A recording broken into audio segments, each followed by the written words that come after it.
Driving home from a friend's house, you sit at a red light when you hear a familiar tone from your phone sitting in the passenger seat. A text message. Probably from your friend. You always leave things at their homes. Being a responsible driver, the light still red, you open the message and wait for a moment for the image to load. Suddenly, a photo pops up. Red. Obscured, strange contrast, and no text accompanying it. But the light is green, so you close your phone and go back to driving, wondering vaguely what that was, and who would have sent it to you. Perhaps someone accidentally took a picture of the inside of their bag or pocket and sent it to you.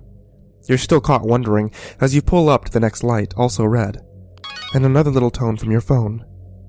You flip it open, hoping for an apology from a friend, but find yourself waiting as another photo loads on the screen.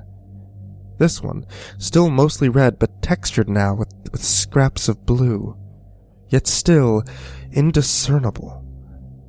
This time, it takes an impatient honk from behind you before you realize you can pass through the light and be on your way home, closing the phone and continuing on your way.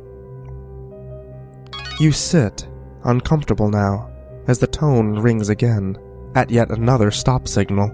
You pause, hesitate, and then open the phone. The picture now is suddenly much more clear.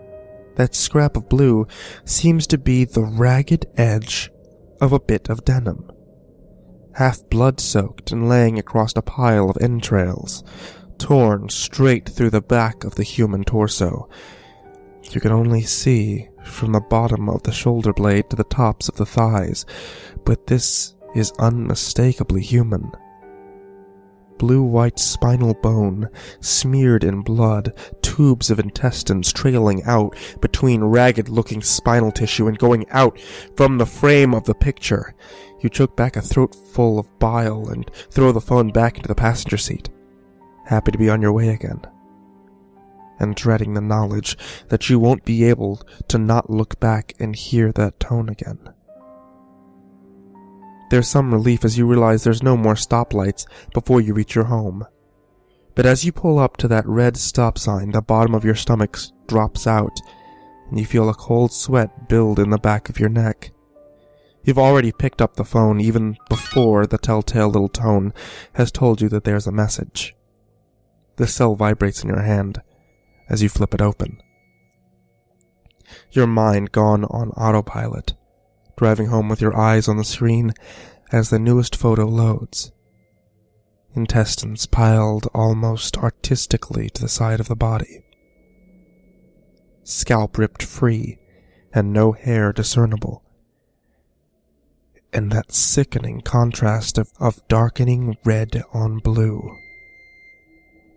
For some reason you expected that, even as you taste bile in the back of your tongue. It's not as close or obscured, flesh torn apart by God knows what means, torn denim and blood soaked so far into the threadbare fabric of a hand-me-down couch. The one that you have in your living room. You pull your car into park, hands shaking as you make your way up the front door. You can't stop yourself now. Your body's just doing as it normally would, but your fingers frantically scroll down the screen, finding no name, no phone number, and a time dated on the message 3 minutes from now. You put the key in the door as you try to shrug off your denim jacket.